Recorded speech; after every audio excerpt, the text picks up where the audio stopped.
The armory at Fort Bragg smelled the way it always did in late November. Gun oil, cold concrete, and the faint metallic bite of spent brass that never quite left the walls, no matter how many times the floors were swept.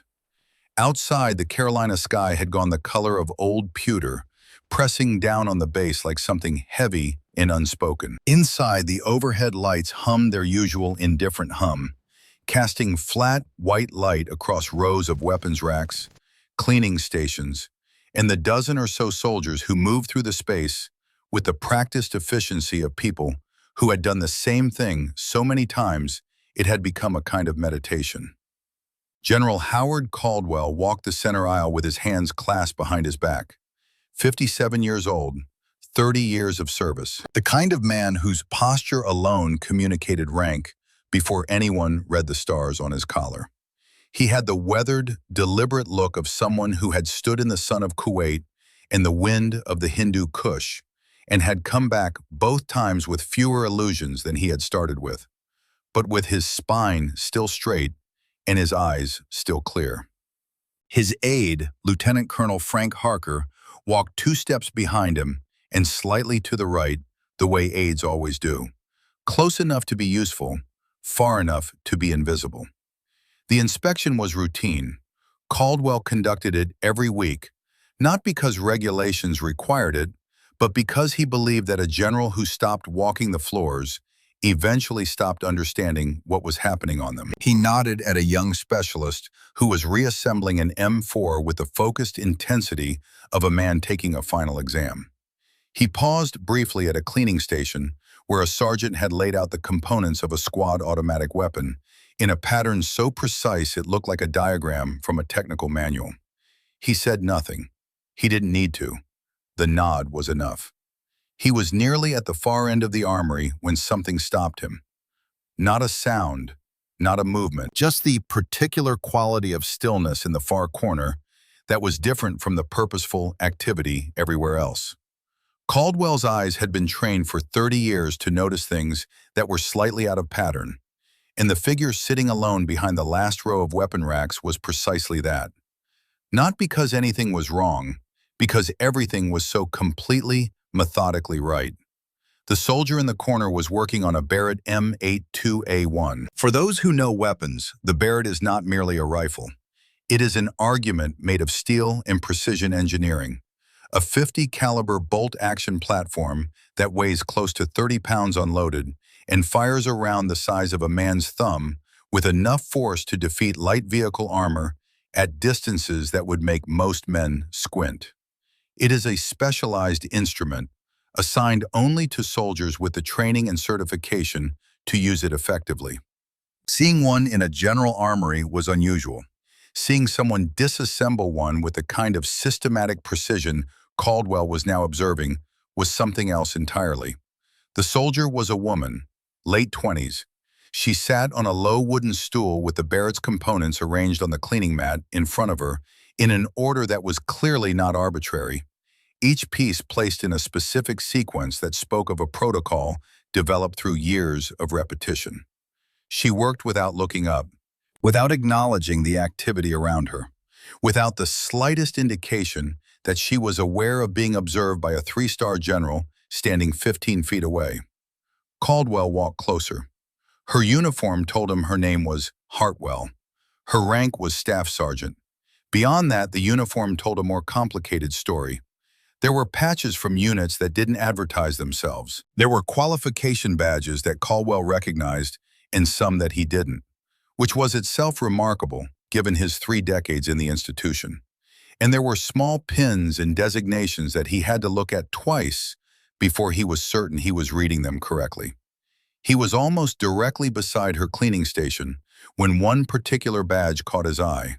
It was small, understated, the kind of thing you might overlook entirely if you weren't looking at the right angle under the right light. But Caldwell was standing at exactly the right angle, and the armory's flat fluorescent light was falling directly across the surface of it, and what he read made him stop walking in a way that he had not stopped walking in a very long time. 3,200 meters. Confirmed engagement. He read it again. The numbers did not change. Caldwell had spent 30 years in the United States Army. He had worked alongside Rangers and Delta operators and SEALs in the various other specialized units that existed in the spaces between official organizational charts. He knew the history of long-range precision shooting the way a serious reader knows the books on their shelf. Not just the titles, but the chapters. He knew the records.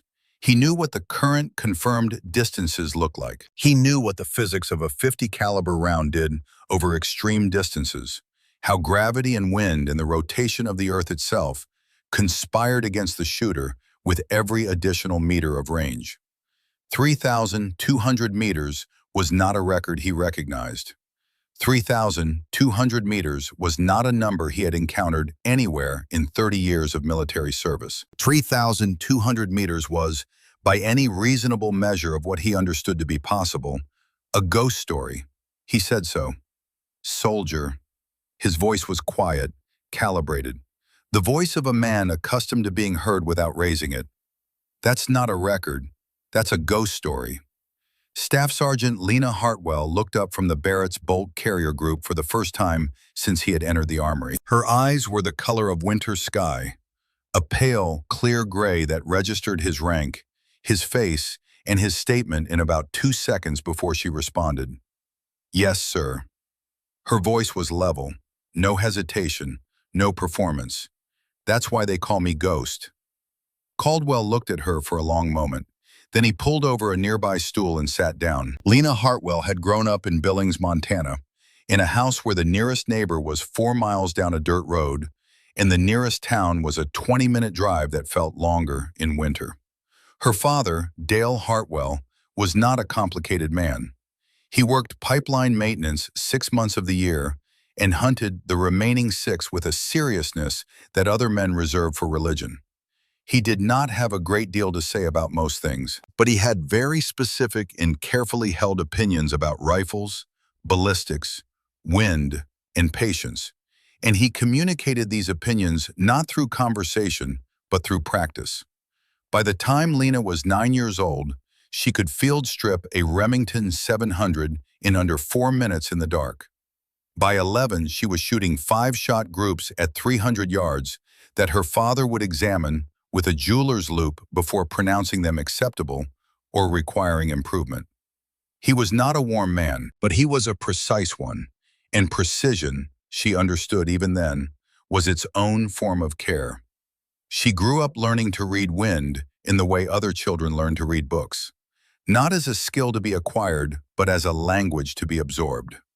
The way a stand of grass bends, the way heat shimmer moves, the way sound travels differently on a cold morning than on a warm one.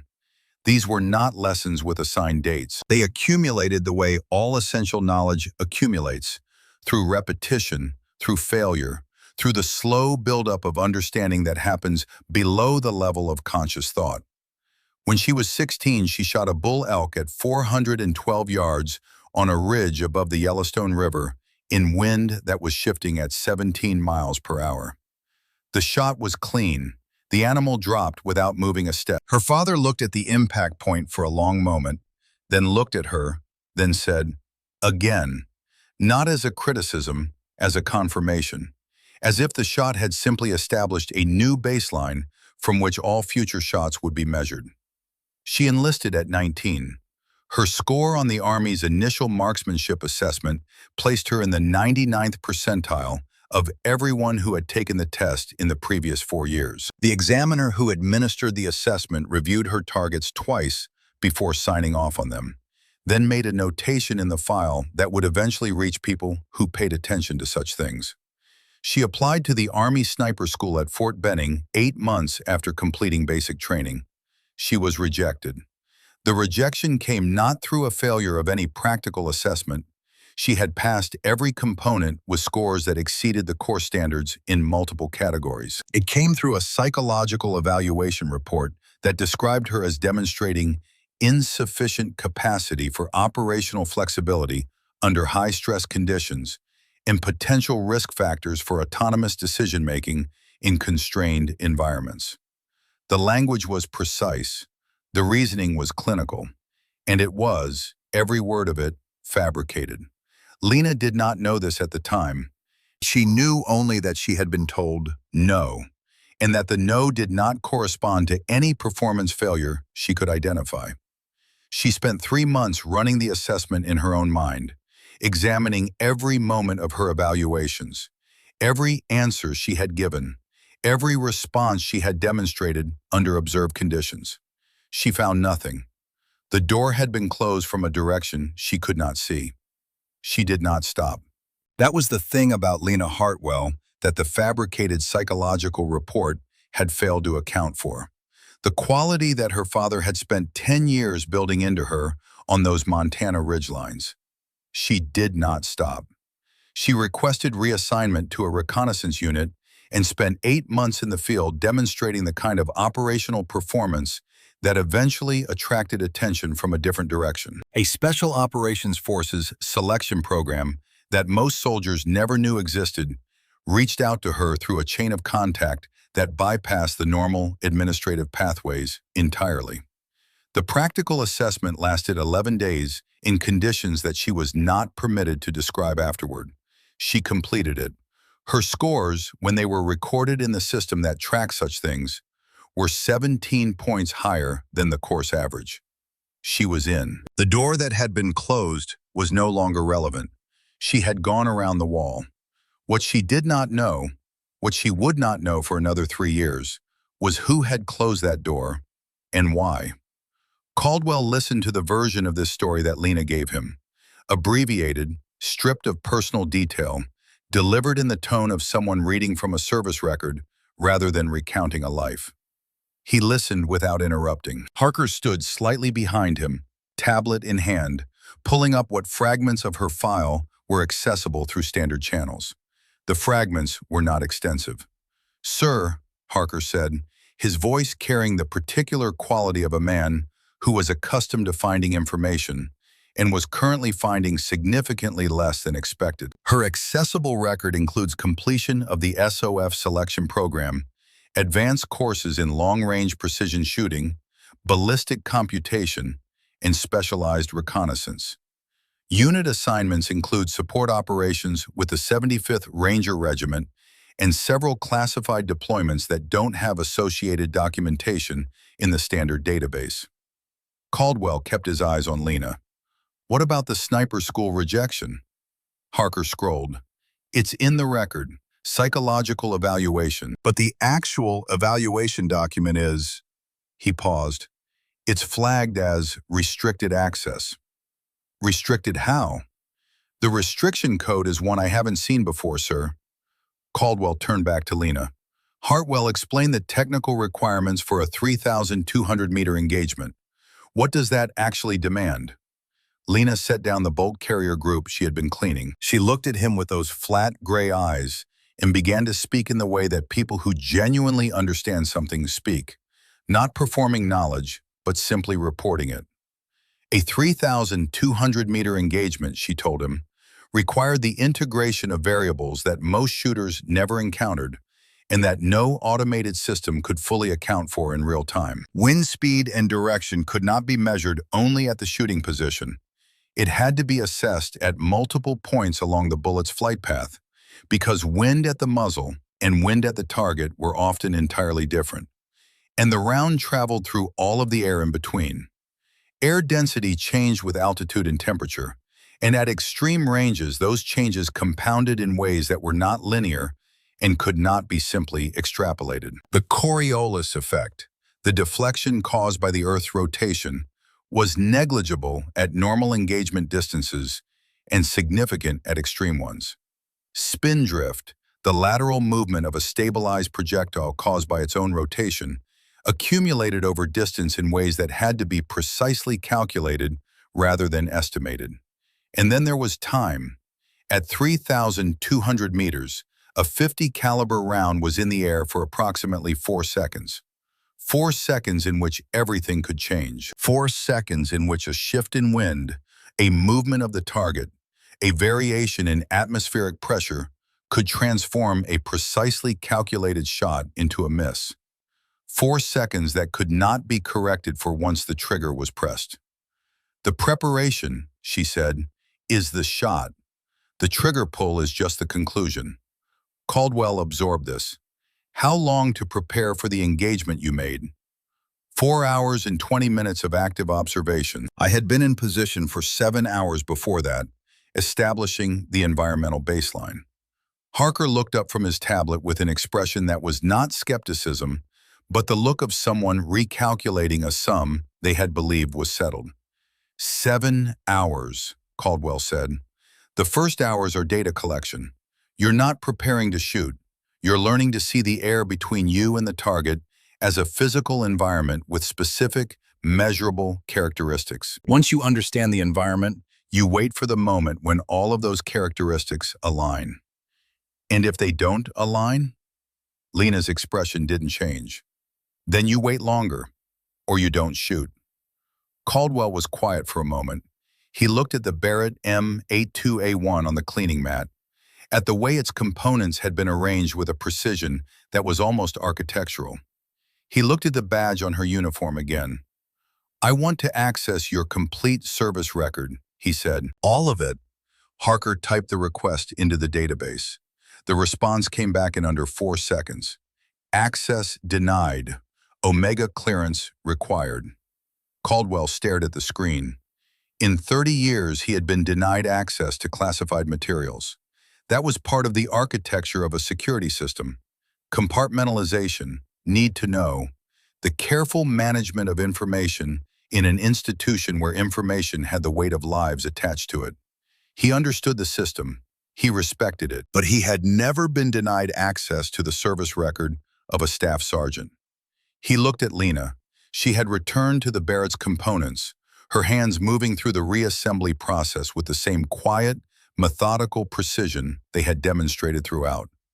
Soldier, he said, are you aware of the access classification on your own file? Yes, sir. Does that strike you as unusual? Lena fitted the bolt carrier group back into the upper receiver with a motion that was precise and unhurried. It stopped striking me as unusual about 18 months ago. She said it without inflection, without self-pity, without the particular quality of complaint that the statement might have carried in someone else's voice. She said it the way a person states a weather condition, a fact of the environment that shapes behavior without requiring an emotional response. Caldwell stood up from the stool. He looked at Harker. Harker looked back at him. Something passed between them that didn't require words. The communication of two people who had worked together long enough to conduct entire conversations in the space between sentences. Coordinate with range control, Caldwell said. I want a demonstration shoot, 200 meters, whatever Staff Sergeant Hartwell needs in terms of setup time and equipment. Make it happen. Sir, that will require, make it happen. Harker made it happen. The demonstration was scheduled for 2 days later, but Caldwell found himself back in the armory the following evening. He told himself it was a routine walkthrough. He had done it enough times that the story was plausible, even to himself. But the truth was simpler and less military than that. The conversation with Lena Hartwell had left something unresolved in him. Not a tactical question or an administrative puzzle, but the particular kind of human curiosity that gets activated when you encounter someone who doesn't fit the categories you've been using. She was in the same corner, same stool. Barrett partially disassembled in front of her. The armory was quieter at this hour, a handful of soldiers at the far end, working in pairs, speaking in low voices that didn't carry. Caldwell moved through the space quietly. He was almost at the far wall when he noticed that Lena was not cleaning the rifle. She had stopped. She was sitting with a piece of paper in her hands, reading it with the stillness of someone who had read the same thing many times before, and was reading it again not to absorb new information, but for reasons that had nothing to do with information. He was close enough to see that the paper had the creased, softened quality of something that had been folded and unfolded hundreds of times. Close enough to see that her hands were not shaking.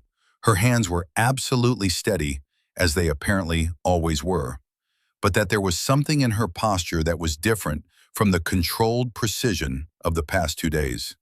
Something that had less structure to it, something that belonged to a person rather than a soldier. She became aware of his presence and looked up. For a moment, neither of them spoke. Then, without explanation or preamble, she folded the letter with the same deliberate care she used on the Barrett's components, held it over the small flame of the lighter she kept in her breast pocket, and burned it. She held it until the last corner was gone, then let the ash fall onto the concrete floor. She looked at him. He looked at the ash on the floor. "Carry on," he said. He turned and walked back through the armory and out into the cold Carolina night. He stood in the dark for a moment, listening to the distant sound of a transport helicopter moving south across the base. The temperature had dropped since afternoon. His breath made small clouds in the air. Harker was waiting outside, as he always was. "I want everything we can access on the sniper school rejection," Caldwell said. "Not her record, the evaluation itself. Find out who wrote it." Harker made a note. "It's restricted access, sir." "I know." Caldwell looked up at the overcast sky. "Find out who restricted it." He walked back toward his office through the cold, thinking about a woman who burned her letters and called herself Ghost, and about a badge that described something the mathematics of his 30-year career told him was impossible, and about the particular quality of stillness he had observed in her when she thought no one was watching. Not the controlled stillness of a trained shooter, but the deeper, more exhausted stillness of someone carrying a weight that had been in place for a very long time. He had seen that stillness before, in the mirror, once, after the Gulf. He went back to his office and read the same 3 pages of an administrative report 4 times without absorbing a word of them. Then he picked up the phone and called General Patricia Stone. The demonstration happened on schedule, 2 days after Caldwell first read the badge. 1,200 meters, wind at 18 knots. Lena Hartwell fired twice. The second round passed through the hole left by the first. No one present said anything for a long moment afterward. A colonel who had arrived skeptical drove back to his office without speaking. That evening, Caldwell called Patricia Stone a second time and told her he needed the Omega clearance. She told him to come to her office in the morning. He was there before she arrived. General Patricia Stone did not invite people to sit down when they entered her office. This was not an oversight. It was a policy, deliberate and long maintained, rooted in the practical understanding that people who were standing tended to say what they had come to say and leave, while people who were sitting tended to negotiate. Stone had no interest in negotiating. She had spent 59 years on this earth, and 31 of them in uniform. And she had arrived at a place in her career where the currency she valued most was time, and she spent it accordingly. Caldwell walked in and stood. "Howard." She looked up from the document she was reading without putting it down. "That was another policy. You called twice in 2 days. That means you've seen something you can't explain, and it's keeping you up at night. I want Omega clearance on the Hartwell file." Stone put the document down. She looked at him for a long moment with the particular quality of attention that had made her effective at every level of command she had occupied. Not hostile attention, not calculating attention, but the complete, undistracted focus of someone who was taking accurate measure of a situation before responding to it. "How did you find her?" Stone asked. "She was cleaning her Barrett in the corner of the armory. I read her badge. Then I watched her put a second round through the first hole at 1,200 meters in 18-knot wind, and no one in the group said a word on the drive back. And now you can't leave it alone." "I've been denied access to the service record of a staff sergeant, Patricia. In 30 years, that has never happened to me. In 30 years, you've never needed it to. I need it to now." Stone stood up from behind her desk and walked to the window. Fort Bragg at night was a constellation of security lights, in-vehicle movements, and the occasional distant sound of something mechanical working in the dark. She looked at it for a moment with the expression of someone reviewing a position they have held for a long time and are not yet prepared to abandon. "Howard," she said, Some files stay closed because opening them changes the person reading them, not the information inside, the person outside. "I'm 57 years old," Caldwell said. "I've been changed enough. Show me the file." Stone was quiet for 10 seconds. Then she walked back to her desk, opened a drawer, and removed a small authentication device that Caldwell had never seen outside of theoretical briefings on compartmented information management. "Sit down," she said. It was the first time she had told him to sit down in 11 years of working in the same institution. He sat. She began to talk. The Kunar file was not a file in the conventional sense. It was a collection of documents from multiple classification levels, assembled under a single access code that had been created specifically for the operation and never dissolved afterward. Stone walked him through it, section by section, not reading aloud but summarizing, pausing at specific points to let the weight of particular details settle before moving to the next. Afghanistan, January, the Kunar Ridge. The temperature at the shooting position had been 9 degrees below 0 Celsius when Lena Hartwell arrived. She had moved into position the previous evening, before darkness fully settled, covering the final 800 meters of approach on her stomach, across terrain that offered no concealment beyond its own indifference. She carried the Barrett, her spotting equipment, her environmental monitoring instruments, and 48 hours of water and rations in a pack that weighed 61 pounds. She moved slowly enough that the thermal signature she produced was, according to the post-mission analysis, indistinguishable from the ambient heat radiation of the rocks she moved between. She was alone. The compound was located in a narrow valley, 3,240 meters from her position, as measured by the laser range-finding system she deployed once she had established her hide. It was a collection of stone structures that had existed in various configurations in that valley for longer than the United States had existed as a country. Now it held 6 American hostages, including Dr. James Aldridge, a nuclear physicist from the Sandia National Laboratories, who had been taken 11 days earlier while traveling in the region under a cover identity that had lasted exactly as long as it needed to, and then hadn't. The man holding the hostages was operating from inside a fortified room in the compound's main structure.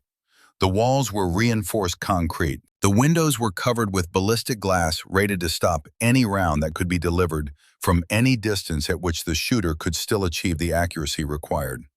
The external doors were steel core, set in steel frames, secured with commercial-grade locking mechanisms that would require cutting equipment or explosive breaching charges to defeat.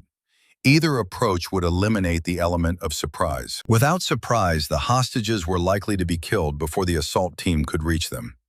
The tactical problem, as Caldwell read it, was clean and absolute. There was no angle of direct engagement. There was no avenue of approach that preserved surprise. There was no technical solution in the standard playbook that addressed the specific combination of obstacles presented by the compound's design and the hostage-taker's position within it. The solution Lena Hartwell had proposed was not in the standard playbook. At the rear of the compound, there was a secondary exit, a steel door set into the back wall, designed as an emergency evacuation route. The door was secured by a mechanical locking assembly, a heavy-duty cam lock system with a hardened steel housing. The housing was the key. If the housing was struck with sufficient force at a precise angle, the internal cam mechanism would shear, the bolt would release, and the door would swing free. The housing measured approximately 11 centimeters in diameter. The shot required to strike it precisely enough to shear the cam mechanism, rather than simply deforming the housing and jamming the lock permanently, had a tolerance window of approximately 8 millimeters. At 3,240 meters, in January, in the Kunar Ridge, Caldwell sat in Stone's office and looked at the technical diagram of the lock mechanism and the ballistic calculation worksheet that Lena had prepared in the field, handwritten in pencil on pages torn from a field notebook. And he felt something shift in his understanding in a way that was both intellectual and physical, as if the architecture of what he believed was possible had been quietly renovated while he was looking at something else. The assault team had been in position at the rear entrance when the shot was fired. They had the door open and were inside the building in 11 seconds. All 6 hostages were recovered alive. Dr. Aldridge was flown to a military medical facility in Germany within 4 hours. The mission was a success. And Sergeant Owen Briggs, standing at the left corner of the rear entry stack, had been struck by a fragment of the lock housing that separated at an angle Lena's calculation had not precisely accounted for. The fragment was small. The wound was significant. He lost the index, middle, and ring fingers of his right hand. Owen Briggs was right-handed. Caldwell sat with that for a long moment. She submitted a full accounting of the ballistic error, Stone said, unprompted. No one had identified it as an error in the official after action. She wrote it herself and submitted it up the chain. 3 pages. The calculation she had made. The calculation she should have made. The angular difference. What it produced. She reported herself. Yes. And the official record? Does not reflect it as an error. The official record describes the fragment as an unforeseeable consequence of a successful operation. But she knows. Stone looked at him. She has known for 10 months. Caldwell closed the file. He sat in Stone's office for another minute without speaking, looking at the middle distance with the expression of a man recalculating something fundamental. Who else has read this? He asked. Fewer people than should have. More people than I'm comfortable with. Voss? Stone's expression shifted in a way that was almost imperceptible. Almost. Why do you ask about Voss? Because someone restricted the sniper school evaluation, and I asked Harker to find out who. Stone looked at him for a long moment. Then she said, "Close the door on your way out, Howard, and be careful with what you do next." It was not a warning delivered with warmth, but it was a warning, and from Patricia Stone, that was the closest thing to an expression of concern that the situation was likely to produce. Caldwell closed the door behind him. He stood in the corridor for a moment, thinking about the fragment of a lock housing and 3 missing fingers, and a woman who burned her letters in an empty armory at night. Then he went to find Lena Hartwell. He found her at the range the following morning. Not the demonstration range Harker had coordinated, the standard qualification range, 6:15 in the morning, before the day's scheduled use had begun. She was shooting at targets set at 500 meters, working through a series of positions, prone, sitting, kneeling, with a standard issue rifle that was emphatically not the Barrett. The shots were so consistent they appeared to have been placed with surveying equipment rather than a firearm. He waited until she had completed the sequence and was clearing the weapon before he walked out to where she was. She heard him coming. Her back was to him, and she still heard him. A small adjustment in her posture that indicated awareness before she turned. She turned when he was 10 feet away, read his face, and became very still. "I read the Kunar file," he said, "all of it." The morning air between them was cold and very quiet. Lena's expression did not collapse. It did not harden defensively. It did the thing that Caldwell had come to recognize as characteristic of her. It went to a specific quality of stillness that was neither concealment nor performance, but simply the external face of someone doing a great deal of processing in a place where it didn't show. "How much of it?" she asked. "The housing fragment, the angular calculation, Owen Briggs." She turned and looked downrange at the targets for a moment. Then she looked back at him. "The official record says unforeseeable. I know what the official record says. It's not accurate. I know that too." A small muscle moved in her jaw. Not much. Enough. "I was 1.8 degrees off on the fragment dispersion angle. At that distance, in those conditions, with a non-standard impact deformation variable, the standard margin of error for that calculation is plus or minus 3 degrees. I was within the accepted tolerance. That's why the official record says what it says. But you don't accept it. She was quiet for a moment.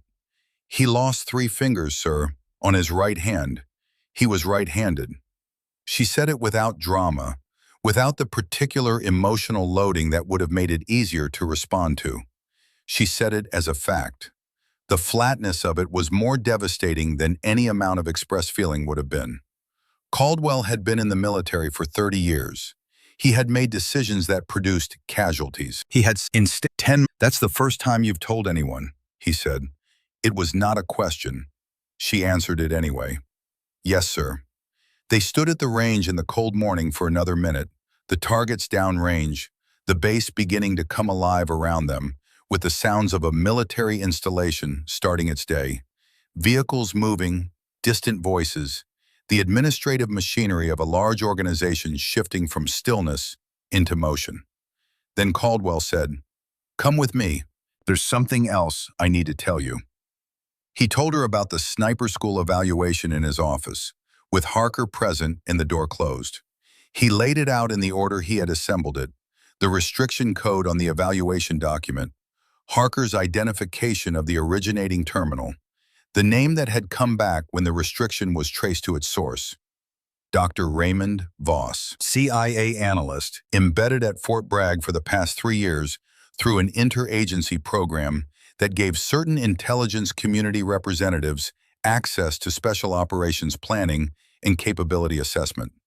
On paper, his function was analytical support, providing intelligence context for mission planning, assessing operational environments, helping bridge the gap between field operations and agency analysis. In practice, as Caldwell had begun to understand, his function was considerably more complicated. Lena sat across from him and listened to the name without visible reaction for approximately 2 seconds. Then a very specific expression moved across her face.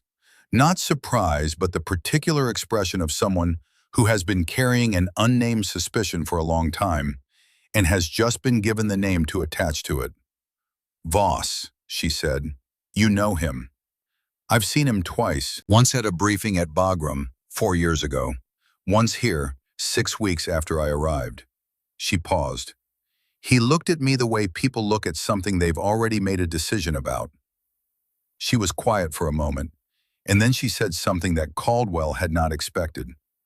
"I didn't know his name then, but I recognized the look.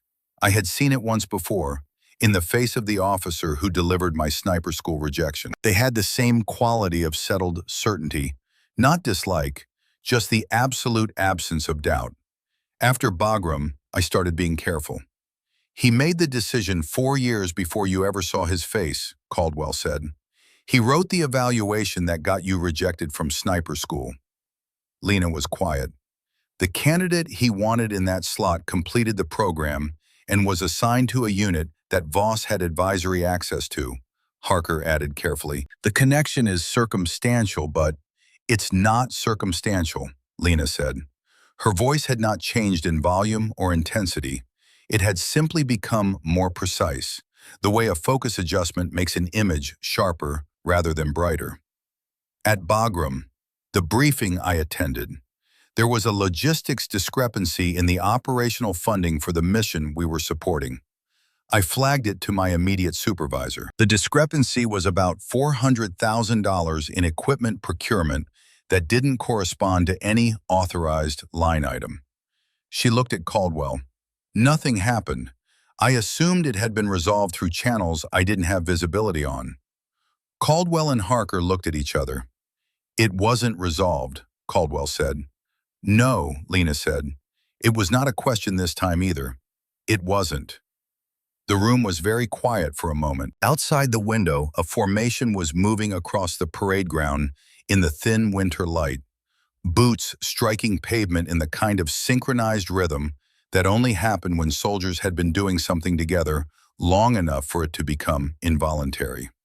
Then Lena straightened in her chair with the particular quality of physical adjustment that indicates an internal decision has been made. "What does he want now?" "He came to me 2 days ago with a capability assessment recommending that your role be transitioned to a drone-based AI targeting system. His argument was cost efficiency and the elimination of what he called emotional liabilities in precision engagement operations. Something moved in Lena's expression at the phrase emotional liabilities. Not offense. Something more considered than that. The expression of someone cataloging a piece of information and placing it in the correct location within a larger structure they have been assembling for a long time and are now seeing more completely. He's losing the argument, Caldwell said. General Stone is not interested in his assessment. The mission was approved this morning. Nevada, Lena said. Nevada, Caldwell confirmed. Intelligence has confirmed a high-value target at a desert compound. Movement pattern is randomized. The engagement window is a maximum of 60 seconds. Estimated range is between 2,900 and 3,100 meters. Lena was quiet for a moment. Then, what's the ricochet profile on the target structure? Harker looked down at his tablet. He found the structural assessment that had come with the intelligence package and read the relevant parameters aloud. Construction materials, wall composition, surface angles, hardness ratings. Lena listened without writing anything down, processing the information with the particular quality of focused attention that had become recognizable to Caldwell over the past several days as her default mode of engagement. Complete, unhurried, and already doing the work of integrating new data into existing calculations. When Harker finished, she nodded once. "I'll need 40 hours," she said. "Meteorological data for the target area going back 72 hours. The full structural assessment, not just the summary, and I'll work the ballistics manually." "The ballistic computer, I'll work them manually," she said again, not with emphasis, with finality. Caldwell looked at her for a moment. He thought about what he knew of her and what he was still learning, and about the particular quality of certainty in her voice when she said it. "Is there anything else you need?"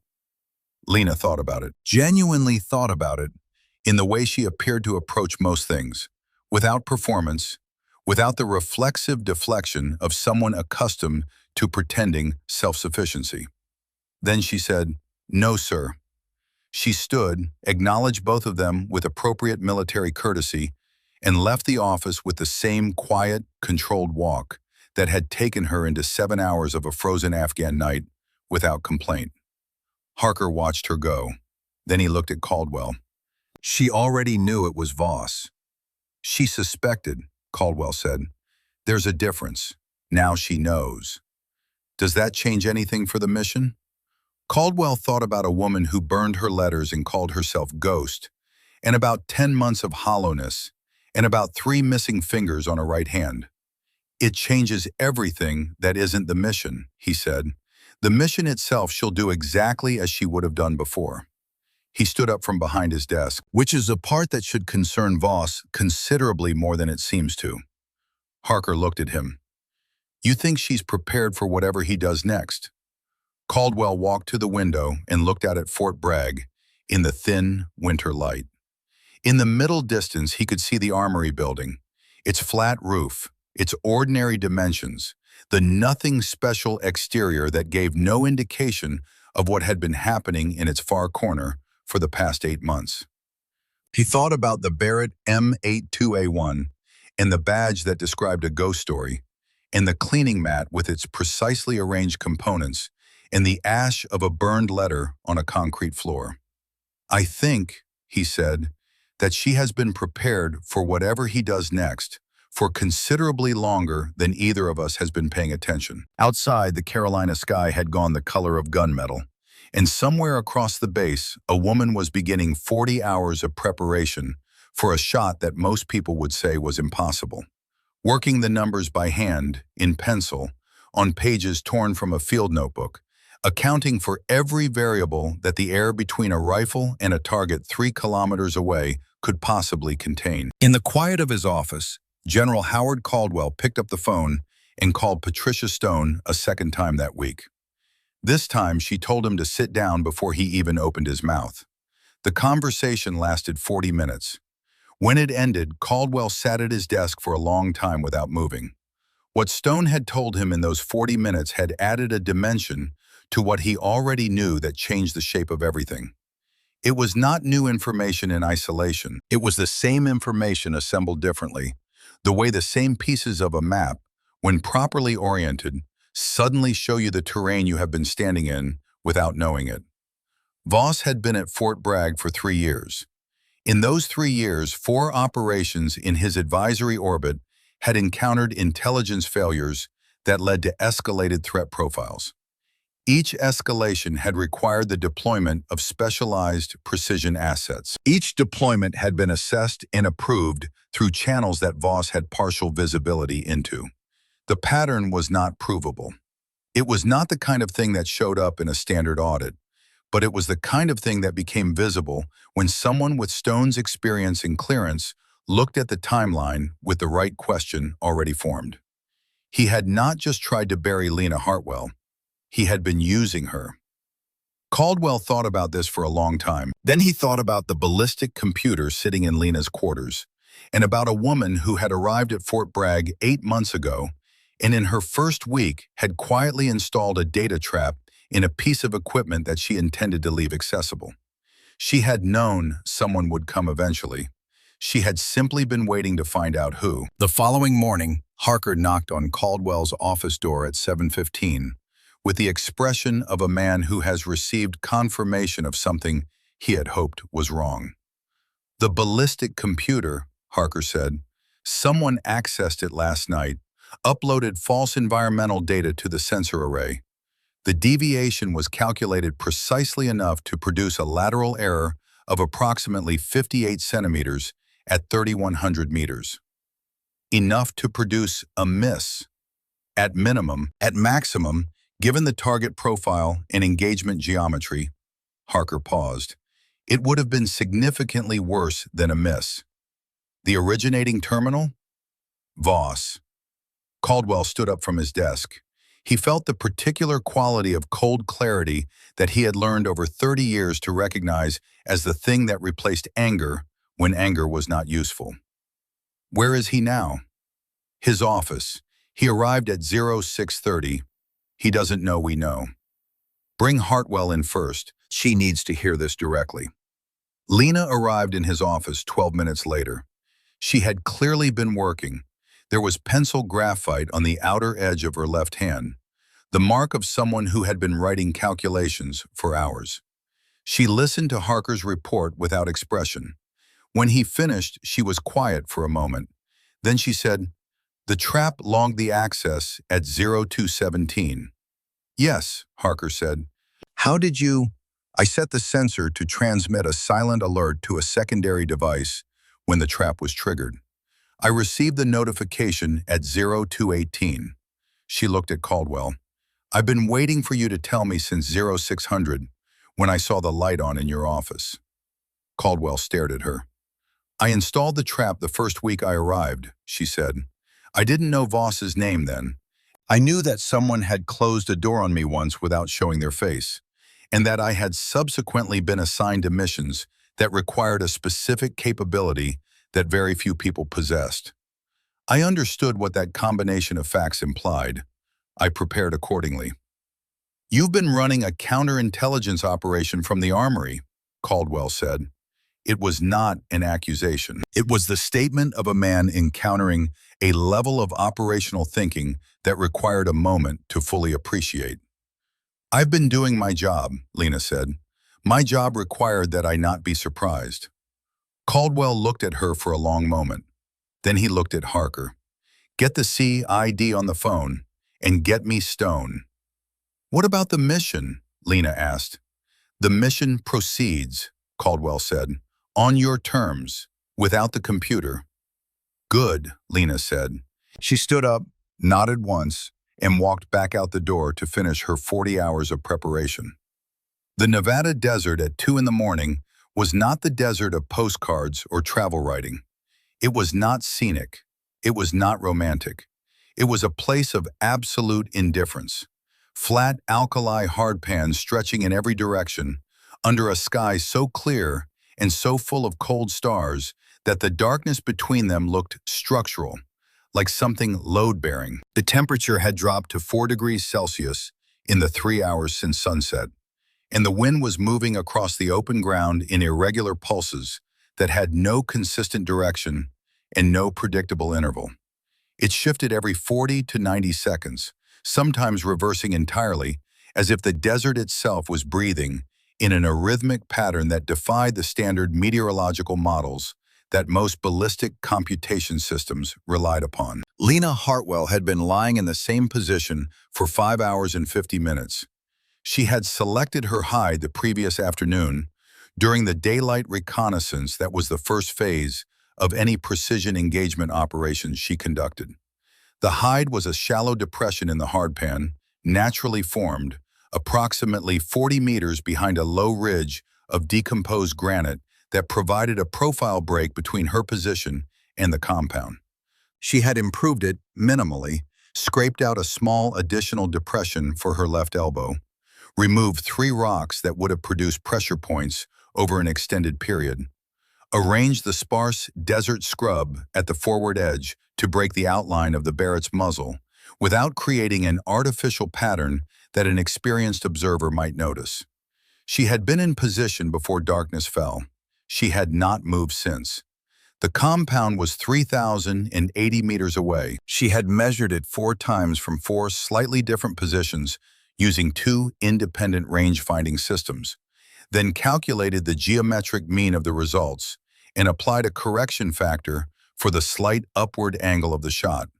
The compound sat approximately 12 meters higher than her position, a detail that affected both the effective range and the bullet's terminal behavior in ways that required separate accounting. She had written the corrected firing solution in pencil on a card that she kept under her left forearm, accessible without shifting her position. The ballistic computer that normally accompanied her on operations of this type was back at the base. She did not need it. She had never fully trusted it, and the events of the previous night had confirmed rather than created that distrust. The numbers lived in her head and on the card under her left forearm, assembled over 40 hours of work that had consumed every waking moment since the mission briefing. She had the meteorological data for the target area going back 72 hours, had mapped the wind patterns in the Nevada desert in this specific location and at this specific season, had identified the pressure gradient behavior that was producing the irregular surface wind she was now experiencing, and had built into her firing solution a probabilistic model for wind conditions at 7 points along the bullet's flight path based on the patterns she had observed during daylight and in the early hours of darkness. The model was not perfect. No model was perfect. That was the part that people who understood shooting only in theory never fully absorbed. That precision at extreme range was not the elimination of uncertainty, but the management of it. You could not remove the variables. You could only understand them well enough to account for their most probable behavior. And then you could accept the residual uncertainty and fire anyway. Or you could decline to fire and go home. Lena did not plan to go home without firing. She monitored the wind with a Kestrel weather meter positioned at the forward edge of her hide, reading the data at 2-minute intervals, updating her mental model of the surface conditions continuously. The upper-level wind assessment had been fixed during preparation and was incorporated into the firing solution. The surface component was the dynamic one, the variable she was tracking in real time, waiting for the moment when its behavior aligned with the probabilistic window she had calculated for a successful shot. She had been waiting for 5 hours and 50 minutes. She was not uncomfortable with this. Patience at this level was not the absence of discomfort. There was physical discomfort, the cold working into joints and tendons, the stillness producing its own particular aches in the lower back and hips, the weight of the Barrett stock against her shoulder, a constant pressure that the body stopped registering consciously after the first hour, and then registered again differently around the 4th. Patience at this level was the presence of something that overrode discomfort, not willpower in the motivational sense, something quieter than willpower. The complete absorption of attention into the task that made the discomfort irrelevant, not by defeating it, but by occupying a different layer of consciousness entirely. She thought about Owen Briggs sometimes during the waiting, not in the grinding, circular way that the memory had moved through her mind for the first months after Kunar. The same calculation run and rerun, the same one. 8 degrees examined from every angle, the same outcome arriving unchanged every time. With something that had begun to change shape over the past 72 hours, still present, still weighted, but differently weighted, as if the center of gravity within the memory had shifted slightly without her having made a deliberate decision to shift it. Caldwell's words from the range had not resolved anything. She had not expected them to. Resolution was not a thing that happened to facts. The angular calculation was what it was. The fragment had traveled where it traveled. Owen Briggs's right hand was what it was. But Caldwell's words had done something quieter and more durable than resolution. They had named the condition accurately without softening it or explaining it away. And there was a specific relief in accurate naming that had nothing to do with the name thing being fixed. Every commander carries an Owen Briggs. She knew the shape of that precisely now. She also knew for the first time that she was not the only person who had ever known it. Caldwell's face when he said it had been the face of someone reporting from experience, not offering comfort from the outside of an experience they had never had. That distinction mattered to her in a way she could not have fully articulated, but felt with complete certainty. At 6 hours and 4 minutes, the wind shifted. She felt it before the Kestrel registered it, a change in the temperature of the air moving across the back of her neck, a slight alteration in the sound the desert scrub made at the forward edge of her hide, something that registered below the level of conscious thought, in the same way that her father had taught her to register the moment before a shot. She checked the Kestrel. The surface wind had dropped to 4 knots from the northeast and had stabilized. She checked it again 60 seconds later. Still 4 knots, still northeast. The irregular pulsing that had characterized the previous 6 hours had stopped, as if a machine had been switched off. She consulted the card under her left forearm.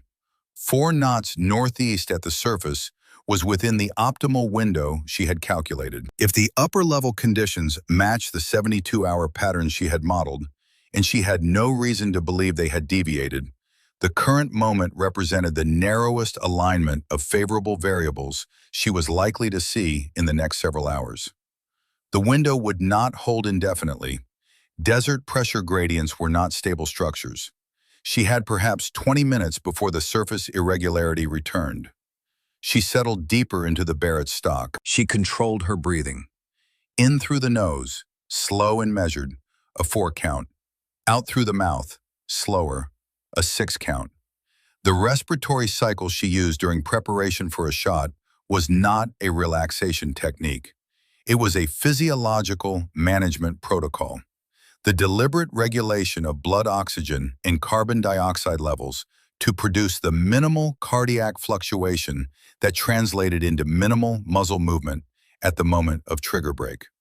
The difference between a heart rate of 62 and a heart rate of 51 at this distance translated to a difference of approximately 4 centimeters at the point of impact. Her heart rate, by her own long-trained estimation, was at 51 beats per minute. She waited.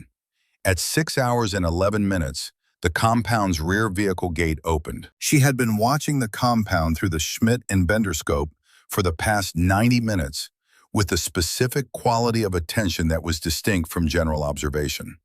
Not scanning, not searching, but simply watching, allowing the visual field to report changes rather than actively hunting for them.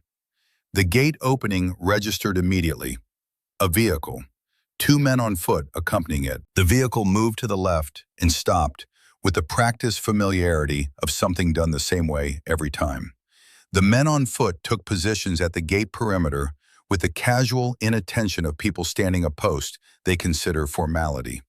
Then the target emerged. He was exactly where the intelligence package had indicated he would be if he followed his established pattern. The rear courtyard, movement toward the vehicle, a window of exposure that the analysts had clocked at an average of 60 seconds across 12 observed iterations. He moved with the particular quality of someone who believed in the security of their perimeter without fully believing in their own mortality. Brisk, purposeful, not rushing but not lingering, the walk of a man who had been safe for long enough that safety had stopped feeling like a condition and started feeling like a fact.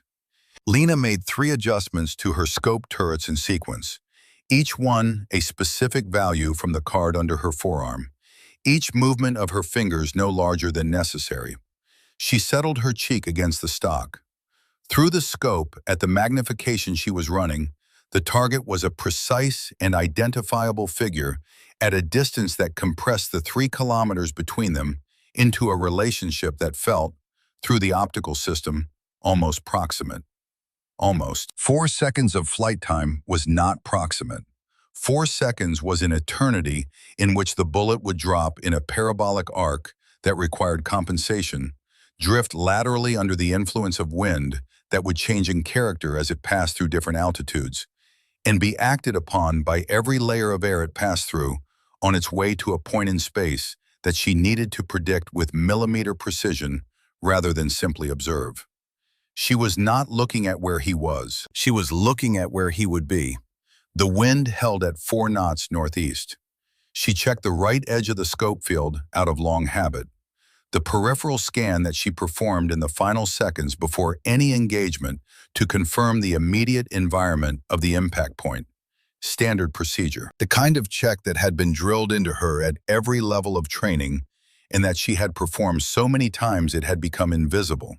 Automatic and thorough in the same way that breathing was automatic and thorough. The scan took 2 seconds. She gave it 3. She saw the vehicle. She saw the 2 men at the gate.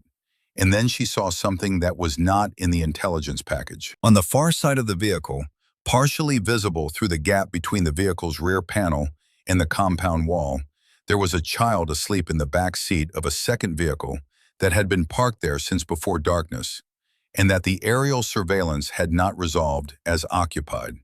The child was small, 7, perhaps 8 years old, lying across the back seat with a blanket pulled to the chin, completely still in the total unconsciousness of childhood sleep, the particular absolute stillness that only children achieve, the rest of someone whose body has not yet learned to hold any tension in reserve. Lena's breathing did not change. Her heart rate did not change. The world did not stop. The target continued moving through the courtyard at the same brisk, purposeful pace.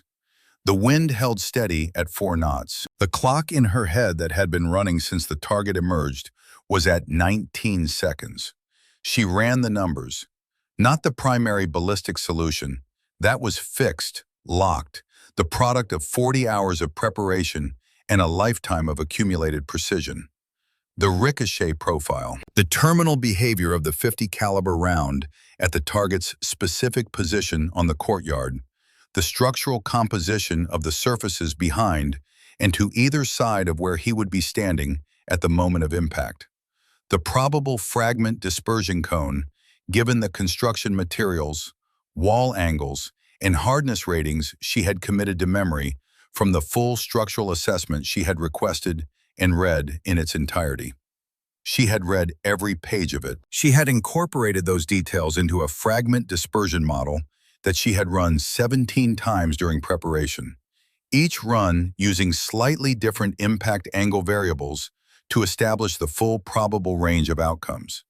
She had not known there would be a child in that vehicle, but she had run the model for every position within the compound's rear courtyard perimeter, because that was what thorough preparation looked like. And thorough preparation was the only kind she knew how to do. She knew exactly where the fragments would go. The child was 1.2 meters outside the dispersion cone, not estimated, not approximately, exactly, to within a margin of error that her preparation had reduced to less than 4 centimeters at that distance, accounting for the full range of probable impact deformation variables across all 17 model runs. 1.2 meters. She had been 1.8 degrees wrong at Kunar Ridge. She was not 1.8 degrees wrong here. She had run this model 17 times precisely because she had been 1.8 degrees wrong at Kunar Ridge, and because the shape of that error had lived in her for 10 months, with the particular quality of things that teach you something you cannot learn any other way. The clock in her head reached 31 seconds. She pressed the trigger. The Barrett fired with the massive physical authority that .50 caliber rifles always fired with. Not just a sound, but a pressure event, a concussive wave that moved through the air and through the ground and through the bones of the shooter simultaneously. Something that engaged the entire body rather than just the shoulder. The muzzle brake redirected a portion of the propellant gases and reduced the felt recoil to something manageable. But manageable was a relative term at this caliber. The rifle moved. She moved with it in the practiced, absorbed way of someone for whom recoil management had long since stopped being a technique and become a physical grammar. She was already cycling the bolt, already reacquiring the scope picture. Through the scope, she saw the target go down. She saw the vehicle. She saw the two men at the gate reacting with the startled, uncoordinated movement of people who had not expected anything to happen. She moved the scope to the second vehicle, to the gap between the rear panel and the compound wall, to the window of the back seat. The child had not moved. The blanket was still pulled to the chin. The small body was still completely still in its total unconscious rest. The window glass was intact. The vehicle was undisturbed. Lena held the scope there for 3 full seconds, watching for any movement that would indicate distress. The child did not wake up. The confirmation came through her earpiece 40 seconds later in the clipped, professional language of a mission controller who had learned to deliver outcomes without inflection. Target neutralized. Assault element moving to secure. No secondary casualties identified. She clicked the transmit button once. Acknowledgement. She lay still for another 3 minutes, watching the compound's clearance sequence through the scope. The assault element moving through its choreography with the efficiency of extensive rehearsal. Each position taken and cleared in sequence. The whole proceeding with the impersonal thoroughness of a procedure that had been designed to leave nothing unaccounted for. Then she began to break down the Barrett. She worked in the dark, by feel, with the same systematic precision she used in the armory at Fort Bragg under fluorescent lights.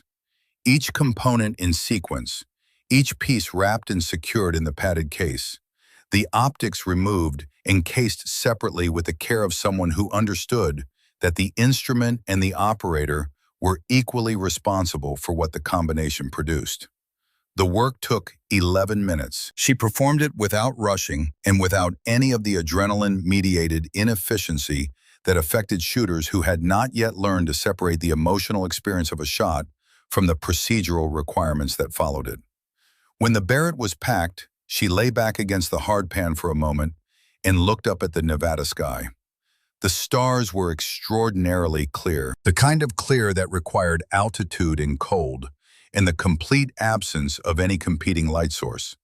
The same clarity she had grown up under in Montana, lying in her father's pickup truck bed on summer nights before the hunting seasons began, looking up at a sky that felt infinite and close at the same time. She had learned the constellations that way, not from a book, but from the patient, repeated pointing of a man who didn't say much, but knew exactly where everything was, and believed that knowing where things were was a form of being safe. She reached into the inside pocket of her jacket and took out a folded piece of paper. It was not the letter she had burned. That letter was ash on an armory floor 10 months and a lifetime ago. This was a different piece of paper. A letter she had written herself, in pencil, on a page torn from the same kind of field notebook she had used for her ballistic calculations. She had written it 3 nights ago, after the mission briefing, sitting in the quiet of her quarters at Fort Bragg, while the firing solution was assembling itself in her mind, and the Nevada wind data was still printing out in long columns on the desk beside her. She unfolded it in the dark. She could not read it under the stars, but she had written it, and she remembered every word. She said the last line quietly, to the Nevada sky and to nobody in particular. "I didn't miss today, not even by a degree." She folded the letter carefully. She put it back in her inside pocket, against her chest. She picked up the Barrett's case and began the long walk back across the hardpan to the extraction point, moving through the dark with the quiet, unhurried stride of someone who knows exactly where they are going and is not in a hurry to get there, because the walk itself is part of the work, and the work is not finished until the walk is done. 3 days later, Raymond Voss sat in a conference room at Fort Bragg, across a table from General Caldwell, General Stone, 2 investigators from the Army Criminal Investigation Division, and a representative from the Inspector General's office, whose presence indicated a level of institutional seriousness that had clearly not been part of Voss's expectation when he had accepted what he had been told was an administrative review meeting. He understood within the first 90 seconds that it was not an administrative review meeting. Caldwell laid it out without performance. He was not a man who dramatized. He had spent 30 years learning to present facts clearly and let their weight do the work, and he applied that discipline now as he had applied it to everything else. Without flourish, without editorial, with only the precision that the facts themselves required. The fabricated psychological evaluation, the originating terminal, and the authentication credentials that attached to it.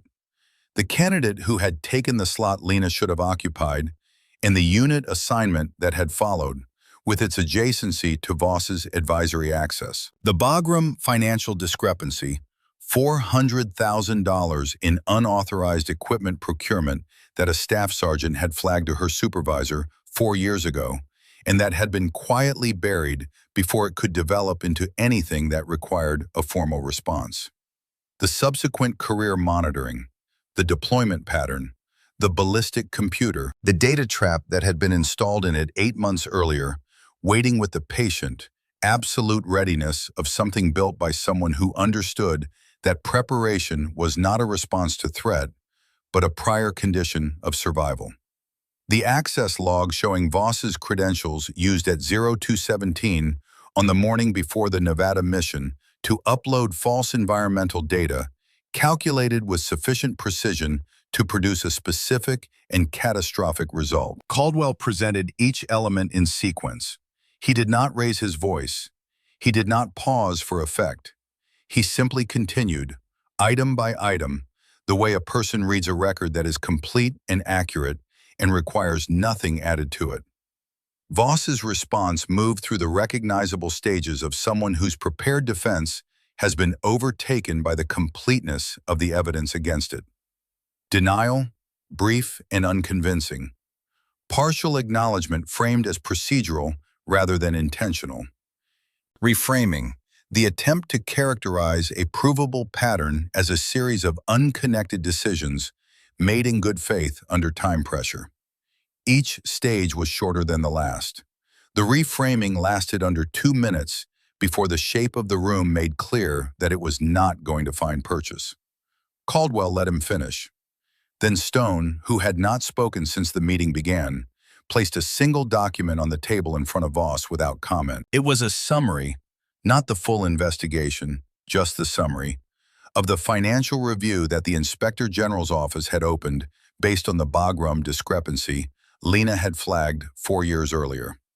The $400,000 had not been an isolated discrepancy. It was the most visible portion of a funding redirection scheme that had been operating across 3 interagency programs for 6 years, channeling resources from legitimate operational budgets into procurement contracts structured to generate consulting fees for a network of private contractors with whom Voss maintained undisclosed financial relationships. The scheme required a continuous supply of threat conditions to justify the operational budgets it fed from. Threat conditions that were not found were, on multiple documented occasions, created, or rather accelerated, in the specific sense that intelligence about developing situations was shared with parties who could be relied upon to act on it in ways that produced the escalation required.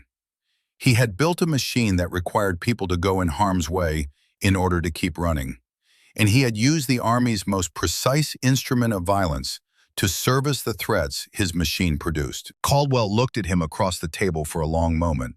The room was very quiet. The CID investigators had their pens down. Stone was watching Voss with the expression of someone who has completed a task they found distasteful and is now prepared to move to the next one. "You built a system that required people to die to sustain itself," Caldwell said. His voice carried the flat, cold quality of something that had been stripped of heat through a very long process of compression. "And then you used the best soldier I have ever encountered to keep that system running. And when she became too capable and too credible to manage, you tried to ensure that she failed in the field." Voss did not respond. "The people you put in harm's way," Caldwell continued, "the soldiers who went into situations that existed because you needed them to exist. Owen Briggs." Voss looked at the table. "You don't get to look away," Caldwell said. He said it quietly. He said it once. He did not raise his voice because there was no need to raise it.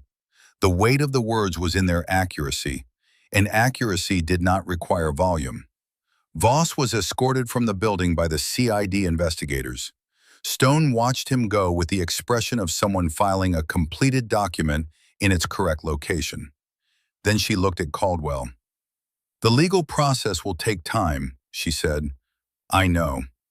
The drone replacement program he was advocating is finished," Stone said. "That decision was made this morning, before this meeting began." Caldwell nodded. He looked at the empty doorway for a moment, then he turned back to Stone. "I want Hartwell's full service record declassified. Not Omega, not restricted. I want it in the standard system where it belongs." Stone considered this with the careful expression of someone for whom the word "want" from a general required precise calibration against the word "possible" from an institution. "Some portions will need to remain compartmented. Operational security is not something I can waive categorically. The portions that belong to her belong in her record. The sniper school rejection, the fabricated evaluation with its fabrication documented, the 3-page Kunar submission, the one she wrote herself, unprompted, reporting her own error." He paused. "She reported herself when no one else would have known. That document should exist where the institution can read it and understand what it means." Stone was quiet for a moment. "Agreed. And I want Owen Briggs's file reviewed. Injury classification, medical benefits, everything. Full accounting, correct classification." "Already in process," Stone said. "It started this morning." Caldwell stood up from the table. He was 57 years old, and he felt it not as a number, but as an accumulation of decisions made in good faith and decisions made poorly, and the long, slow work of learning to distinguish between them, of carrying what needed to be carried and setting down what had been held past its time. He walked out of the conference room and through the corridor and out of the building into the winter afternoon. He found her in the armory. He had known he would. 3 weeks ago, he would have walked past her without a second look. Just another soldier in a corner, doing maintenance, invisible in the particular way that quiet competence is invisible to people who have not yet learned to look for it. Now he crossed the floor directly, past the weapons racks and the cleaning stations and the ordinary afternoon activity of the place, and pulled the same stool he had used the first time he had sat down beside her work. She was working through the Barrett's disassembly sequence with the same unhurried precision he had come to recognize as simply the way she existed in the world. Not a performance of competence, but the expression of someone for whom competence and presence were the same thing. She looked up when he settled onto the stool, not with surprise, with the calm, assessing look that he had come to recognize as her standard mode of acknowledging the world, taking in what was relevant, setting aside what wasn't, returning to work. He told her. All of it in the same order he had presented it in the conference room. Voss in custody, the full scope of the financial scheme, the pattern of manufactured threat conditions, the implications for the missions she had run. He told it plainly, without softening or editorializing, because she was not someone who needed softening, and editorializing would have been an insult to her intelligence. She continued working through the disassembly while he talked. Her hands moved through the Barrett's components in their established sequence, each piece cleaned with the same methodical attention it always received. When he finished, she was quiet. "Voss is in custody," he said again, as a summary. "The financial investigation is open. The drone program is closed." "And Owen Briggs?" she asked. "His file is being reviewed. Correct injury classification, correct medical and financial accounting. It will be complete before the end of the week." He paused. "I'll write the injury description myself. Not unforeseeable consequence, not collateral damage. I'll write it as what it was. A life-altering injury sustained in the performance of duty, and an accounting that was incomplete and has been corrected." Lena's hands stilled for just a moment over the bolt carrier group. Just one moment, brief and complete. Then they continued. "Your sniper school rejection will be corrected in the permanent record. The fabricated evaluation flagged and documented. Your Kunar submission incorporated into your official service history." He watched her work. "General Stone has authorized removal of the Omega classification from the majority of your file. You'll retain your clearance, and some operational details will remain compartmented. But your record will be a record, not a classified program that happens to carry a rifle." Lena fitted the bolt carrier group back into the upper receiver. Checked the fit with 2 fingers, the same tactile verification she always performed. Cycled the action. "Is there anything you want?" Caldwell asked. "In terms of what comes next? Assignment? Advancement? Stone has authorized me to offer promotion to Sergeant First Class and a position with the advanced training cadre. Good work, stable posting, the opportunity to pass what you know to the next generation." Lena finished torquing the last scope ring bolt. She set the torque wrench down on the mat precisely beside the cleaning kit in its exact usual position. Then she looked up at him. "No, sir," she said. "No to which?" "Both." She said it without apology and without the particular performance of humility that the refusal of advancement sometimes carried in people who wanted credit for refusing it. She said it the way she said everything, simply, accurately, without decoration. "This is where I'm useful. This is what I do." Caldwell nodded slowly. He had expected this. He understood now the specific quality of vocation that operated in her. Not ambition, not career calculation, but the cleaner and less negotiable thing that certain people carried. The knowledge of what they were for, and the willingness to remain in the place where that thing could be exercised at its full capacity. He had encountered it rarely in 30 years. He recognized it when he saw it. "There is one thing," Lena said. He waited. "Owen Briggs has a daughter. She's 4 years old." Lena looked at him with those flat, gray eyes, and in them he saw something that was not the tactical assessment he had come to expect. Something older and less armored. The specific expression of someone saying the truest thing they know. "He can't hold her hand the way he used to. I want that in the corrected record. Not as a tragic detail, not as a human interest element that softens the operational accounting. I want it written clearly, as a fact of what the mission cost, not unforeseeable consequence, not collateral damage from a successful operation. I want it written that Sergeant Owen Briggs of the United States Army sustained a life-altering injury in the performance of his duty, that the accounting of that injury was incomplete, and that the incompleteness has been corrected." Caldwell looked at her for a long moment. "I'll write it myself," he said. Something moved in Lena's expression. Something that had been held at a specific tension for 10 months shifted by 1 degree. The same degree that made the difference between a dispersion cone that endangered a sleeping child and one that did not. Small, sufficient, irreversible. She reached into the left breast pocket of her uniform and removed a small envelope. She set it on the cleaning mat beside the Barrett, in the space between the cleaning kit and the forward edge of the mat. With the same deliberate placement, she gave everything.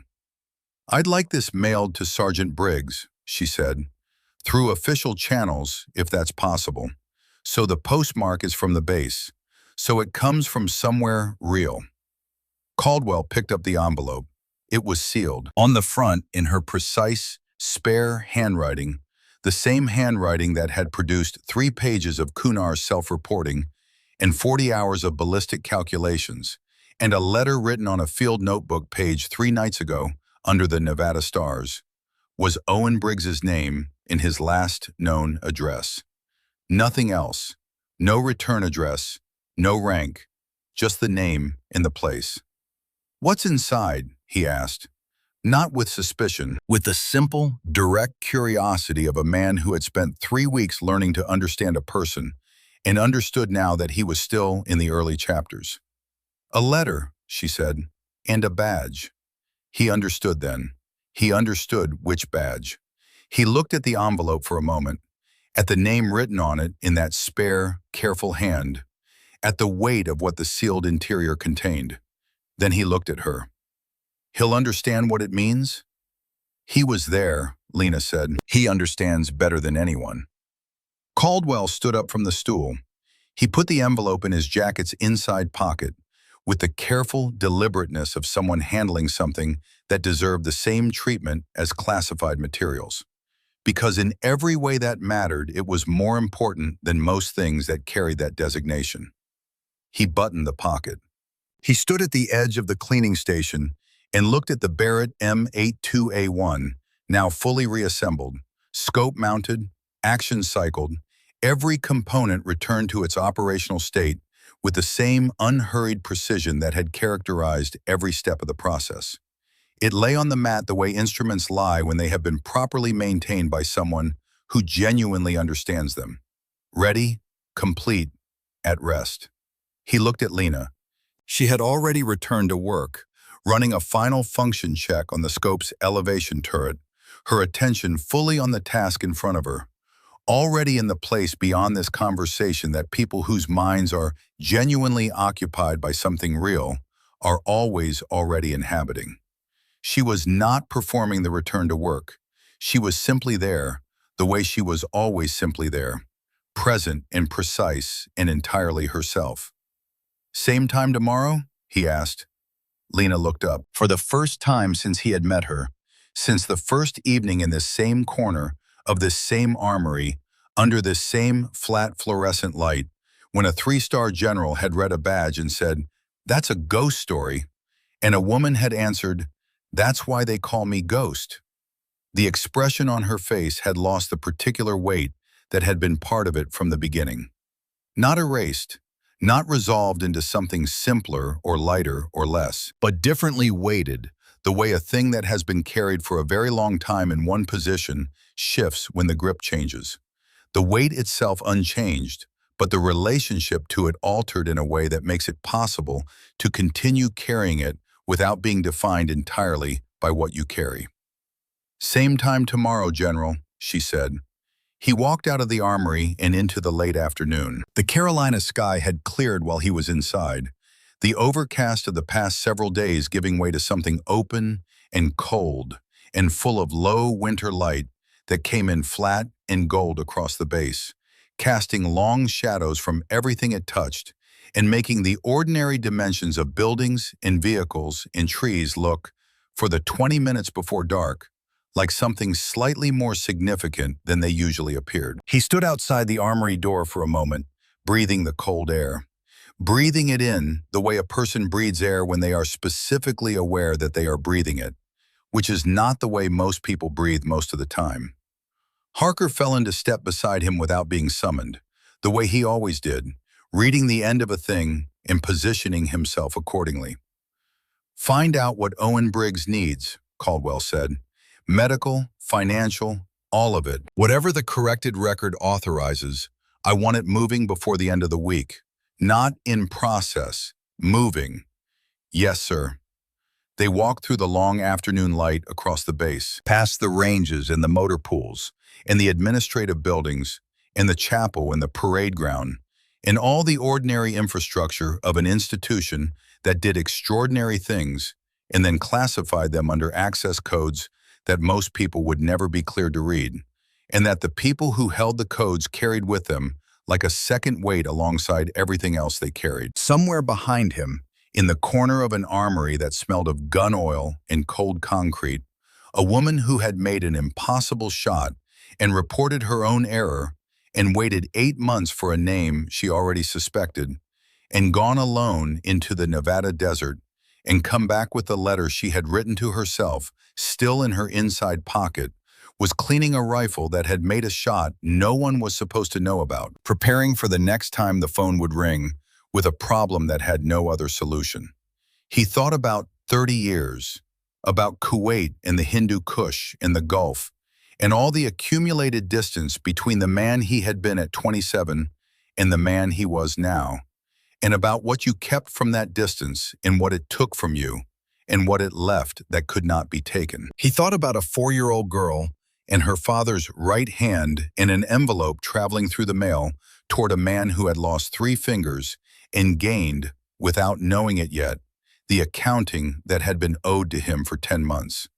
He thought about a badge that described a ghost story, about a second round passing through the hole left by the first, about a child asleep under a blanket in the Nevada dark, undisturbed.